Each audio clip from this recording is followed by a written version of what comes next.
For anyone who grew up in the 1990s or the early 2000s, mine,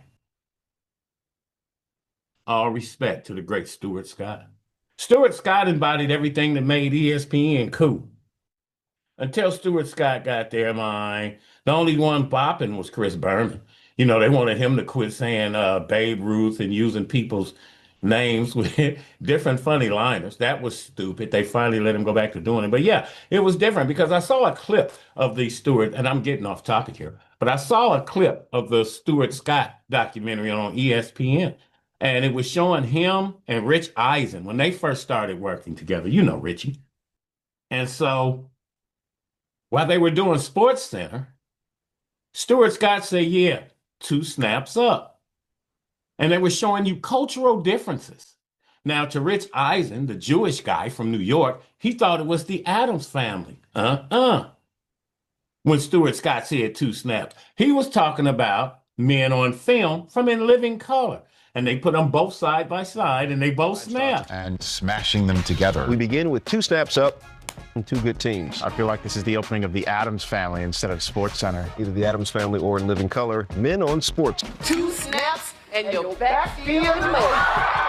The white guy thought it was Addams Family. See, we know what the hell Stuart Scott was saying. You didn't. Yeah, Stuart Scott grew up in Chicago, attended the University of North Carolina before joining ESPN in 1993, became a fixture on the network, initially spending most of his time on SportsCenter, again, usually co-hosting with Rich Eisen. Him and Dan Patrick have turned out to be greatness. I love Dan Patrick's show. Stuart Scott blended hip-hop and pop culture into sportscasting in a way that no one had done before. Scott's flair and style, which he used to talk about the athletes he was covering, changed everything. Stuart Scott, mine, greatness, mine. I hate the brother gone. He inspired me. I went to broadcasting school after seeing him and set up. Somebody always said, "Old head, don't go through life trying to say, what do I want to do? Go through life and find the person who has your job." I said, "Well, how would you know that?" He said, "Your spirit would let you know."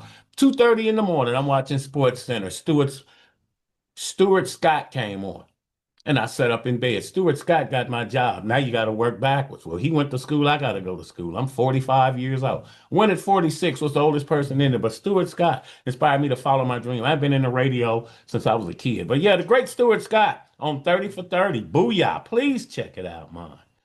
Remember his catchphrase is boo-yah. It must be butter because he on a roll. He used to say that about MJ all the time. So a lot of the greats inspired him. Irv Cross.